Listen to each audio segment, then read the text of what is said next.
देखो, work energy हम करेंगे।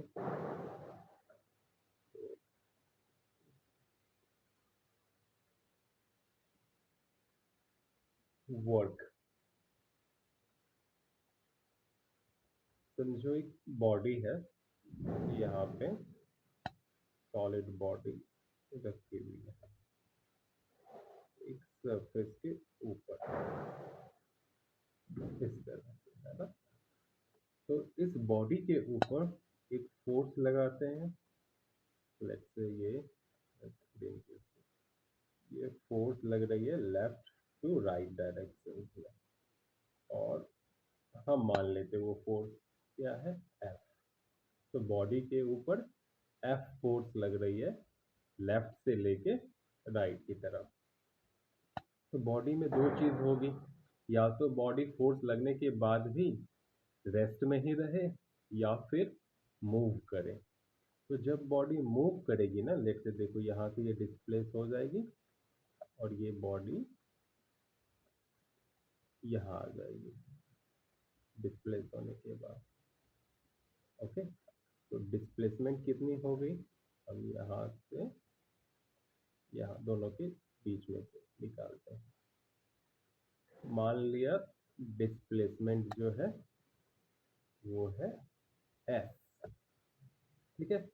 एस मीटर बॉडी डिस्प्लेस हुई, कब, जब एफ फोर्स लगा, ठीक है। किस डायरेक्शन में बॉडी डिस्प्लेस हो रही है, जिस डायरेक्शन में फोर्स लग रहा है, यानी बॉडी के ऊपर जो फोर्स लग रही है उसकी डायरेक्शन, और बॉडी जो डिस्प्लेस हो रही है उसकी डायरेक्शन सेम है। तो हम कहेंगे कि बॉडी के ऊपर, यानी ये जो ऑब्जेक्ट है इसके ऊपर वर्क किया गया है, किसके द्वारा, एक्सटर्नल फोर्स एफ के द्वारा, है ना। और वो जो वर्क होगी उसको हम डिनोट करते हैं डब्ल्यू लेटर से, और वो होती है multiplication of force and displacement.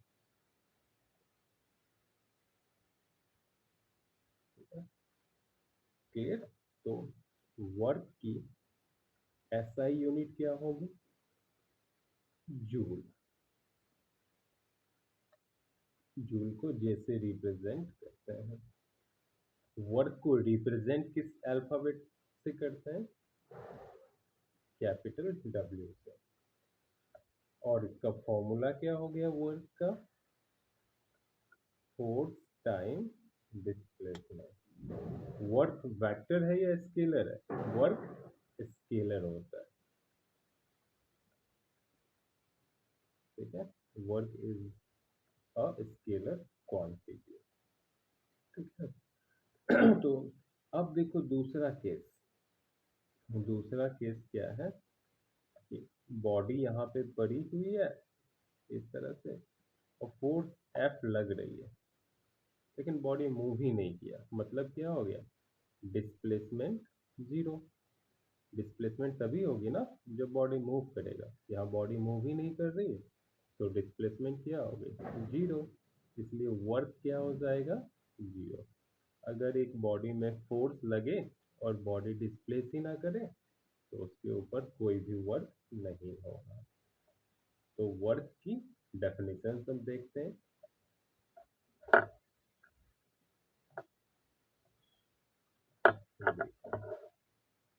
यहाँ पे मैं लिखता हूँ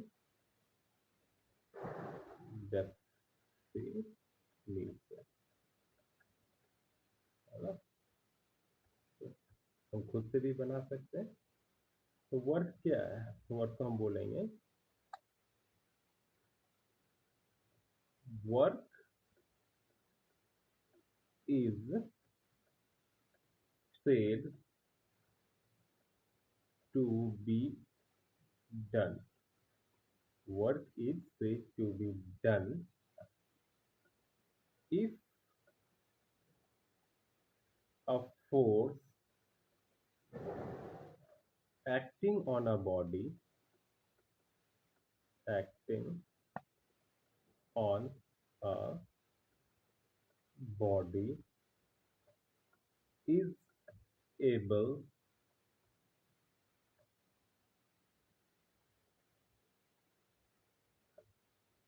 to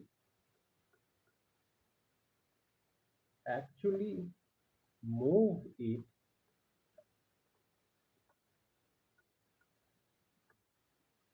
through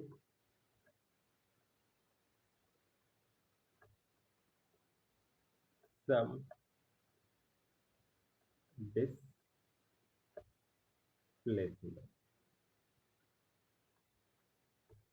in the direction of force.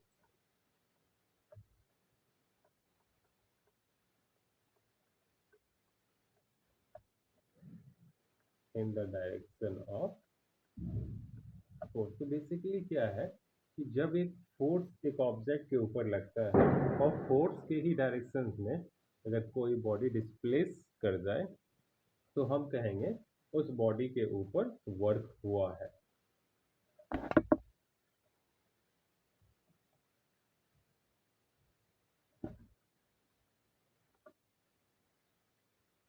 अब देखते हैं एक बॉडी पे जो वर्क होती है वो कौन कौन सी चीजों पे डिपेंड करती है ना। यहाँ मैं लिख देता हूँ the amount of work done on a body depends on two factors. First, magnitude of force, magnitude of force. Second, displacement, displacement in the body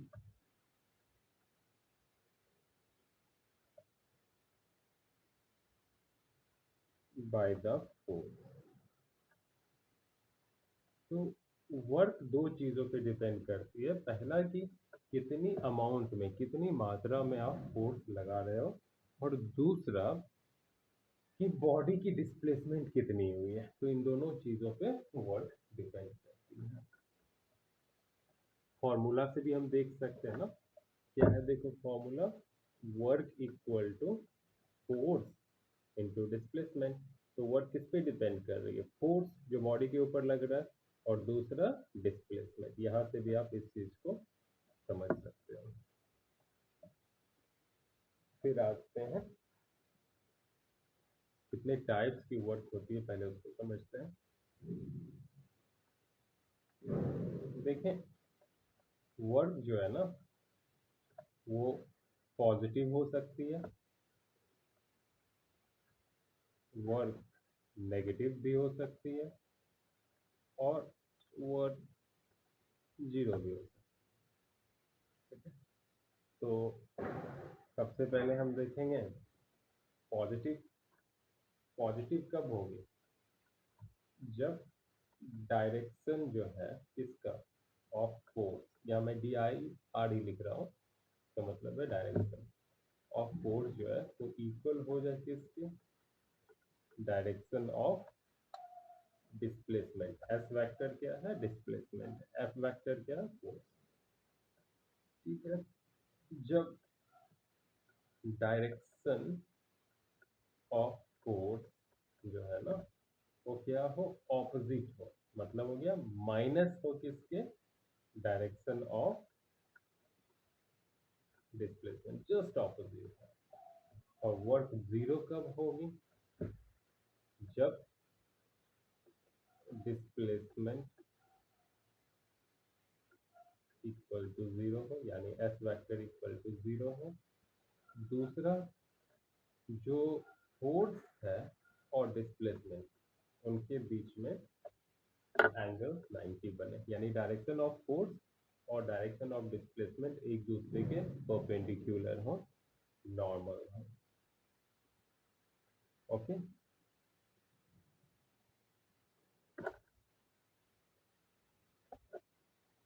अब पॉजिटिव वर्क के कुछ एग्जांपल्स देखते हैं।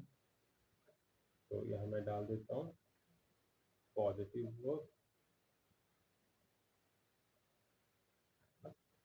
तो फर्स्ट समझो यहाँ एक कूली है ना, और ये कौन है, ये कूली।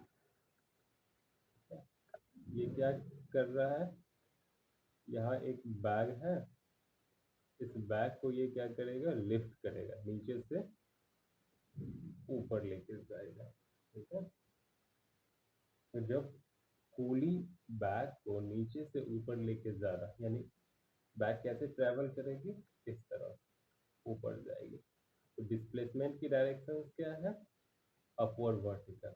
और कूली फोर्स भी किधर लगा रहा है, अपवर्ड वर्टिकल, यानी दोनों का डायरेक्शन सेम है, फोर्स और डिस्प्लेसमेंट।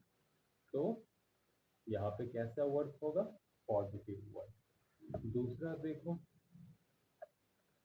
अगर समझो ये अर्थ है और यहाँ एक पार्टिकल रखी हुई है, जब आप इसको छोड़ोगे तो ये पार्टिकल क्या होगी, अर्थ की सेंटर की तरफ गिरेगी, है ना। तो देखो अर्थ इस पार्टिकल के ऊपर फोर्स किधर लगा रहा है, नीचे की तरफ, डाउनवर्ड वर्टिकल। और पार्टिकल डिस्प्लेस किधर हो रही है, वो भी नीचे की तरफ आ रही है। यानी फोर्स और डिस्प्लेसमेंट दोनों ही क्या है, सेम डायरेक्शंस में है। इसलिए यहाँ भी क्या होगा, पॉजिटिव वर्क होगा। क्लियर। दोनों की डायरेक्शन क्या है, डाउनवर्ड वर्टिकल। क्लियर। ओके। अब आते हैं आगे, देखते हैं जीरो वर्क कब होगी। Zero work. ओके। तो इसके कुछ एग्जाम्पल्स देखते हैं। अगेन देखो ये कूली है ना, और कूली क्या कर रहा है, एक बैग को सर पे रखा हुआ है। ओके। और आगे की तरफ मूव कर रहा है ना, इस डायरेक्शन में। कूली यहाँ से यहाँ आ गया, तो इसकी डिस्प्लेसमेंट किधर हो गई, इस तरफ हो गई, लेफ्ट टू राइट, है ना, एस वेक्टर। और फोर्स किधर लग रहा है, देखो फोर्स किधर लग रहा है, जस्ट परपेंडिकुलर, है ना। तो कूली की फोर्स और डिस्प्लेसमेंट के बीच में कितने 90 डिग्री के एंगल बन रहे हैं।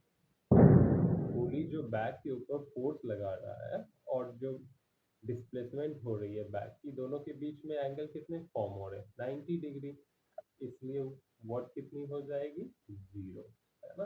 तो यहाँ क्या है, फोर्स जो है वो परपेंडिकुलर है किसके, डिस्प्लेसमेंट वेक्टर के। क्लियर हो गया। एक और एग्जांपल देख लेते हैं।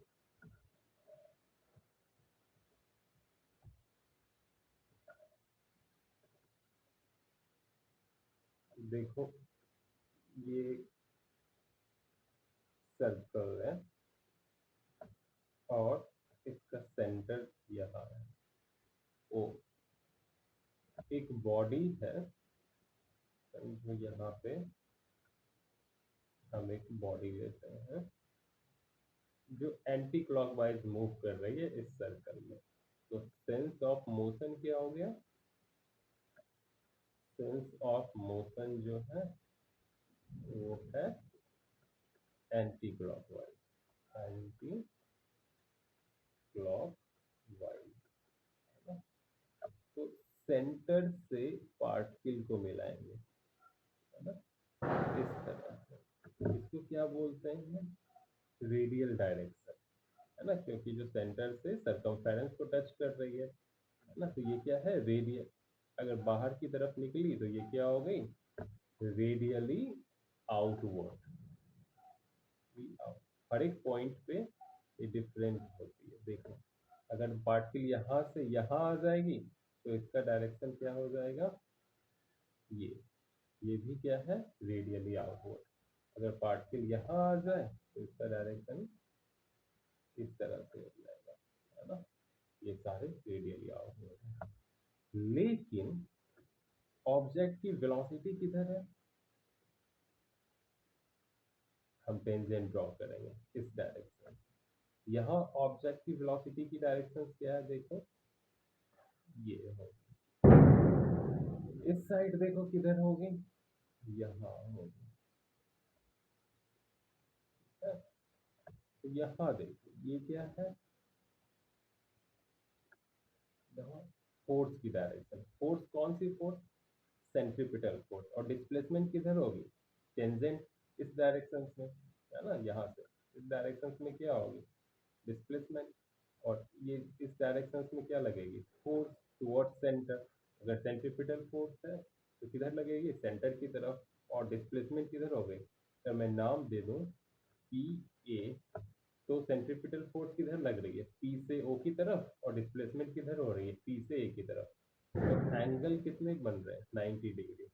यहाँ पे भी देखो, यहाँ एस टी डाल दो, तो डिस्प्लेसमेंट की डायरेक्शन क्या है, एस से टी की तरफ, और फोर्स किधर लग रही है, एस से ओ की तरफ। अगेन 90 डिग्री, सेम यहाँ भी 90 डिग्री।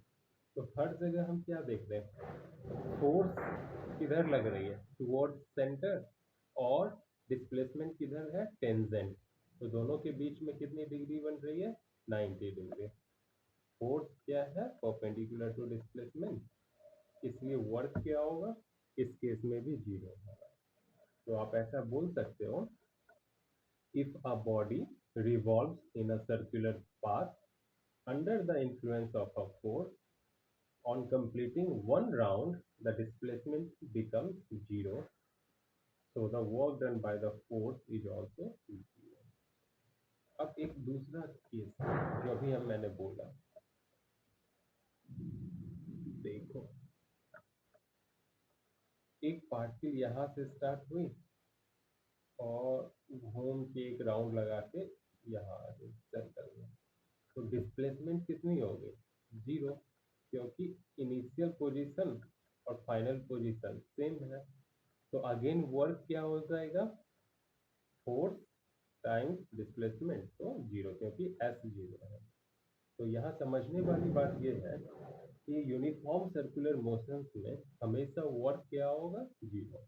ठीक है, अगर पार्टिकल एक कंप्लीट सर्कल बनाती है, कंप्लीट साइकिल करती है, तो टोटल वर्क क्या हो जाएगा, जीरो। अब हम देखेंगे नेगेटिव वर्क।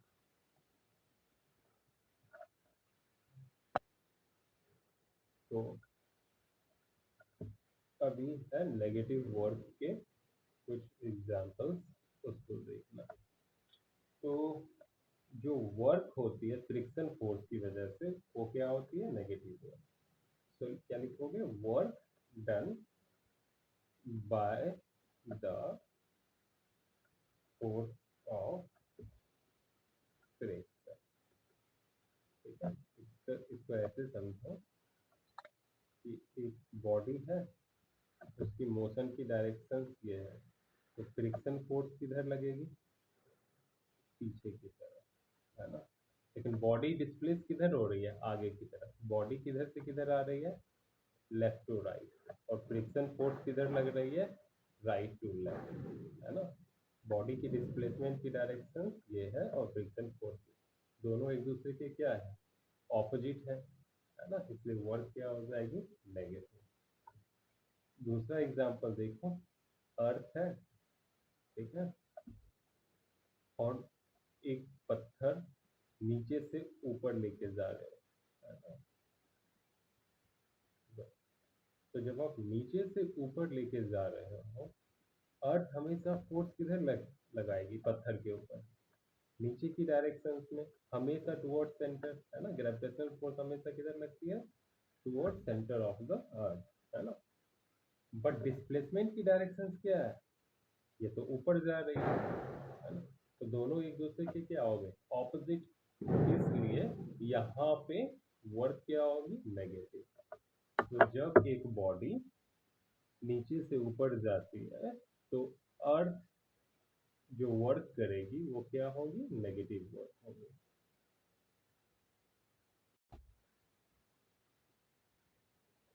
अब देखते हैं 1 जूल वर्क क्या होती है। तो अगेन हम क्या करेंगे, एक बॉडी लेंगे, ठीक है,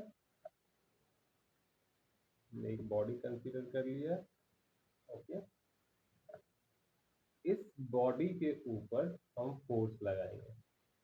अभी जो फोर्स लगेगी वो कितनी होगी, 1 न्यूटन की। और बॉडी के अंदर, यानी बॉडी जो डिस्प्लेस करेगी वो डिस्प्लेसमेंट कितनी होगी, वो होगी 1 मीटर, ठीक है। तो अगर एक बॉडी के ऊपर आप 1 न्यूटन फोर्स लगाओ और बॉडी 1 मीटर डिस्प्लेसमेंट करे, डिस्प्लेस हो जाए अपनी जगह से, किस डायरेक्शन में, फोर्स की डायरेक्शन में, तो बॉडी के ऊपर कितनी वर्क की गई, 1 जूल। सिंपल है। एक बॉडी को माइंड में कंसीडर करो और उस बॉडी के ऊपर 1 न्यूटन की फोर्स लगाओ। बॉडी अपनी पोजीशन से फोर्स की डायरेक्शन में 1 मीटर को डिस्प्लेस हो जाएगी। तो हम क्या बोलेंगे, जो फोर्स है ना वो 1 जूल वर्क किया बॉडी के ऊपर।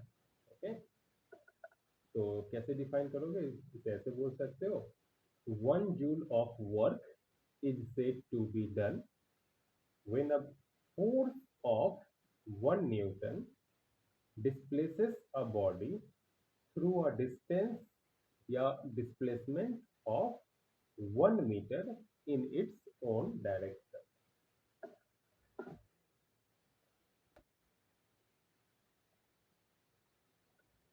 अब देखो कुछ कन्वर्जन देख लो। तो सबसे पहले 1 किलो जूल, ये स्मॉल होगी, ठीक है, इक्वल टू 1000 जूल।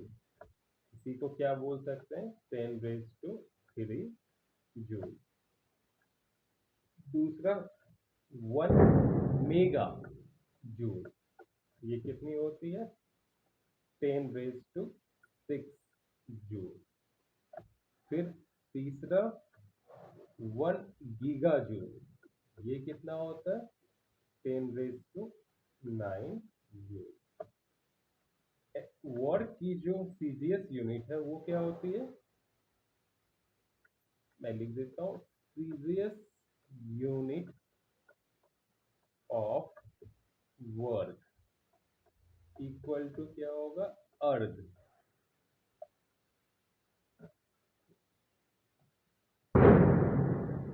नेक्स्ट 1 अर्ग को आप बोल सकते हो 1 डाइन सेंटीमीटर। और 1 जूल इक्वल टू हो जाएगी 10⁻⁷अर्ग। इसलिए 1 अर्ग इक्वल टू 10⁻⁷ जूल।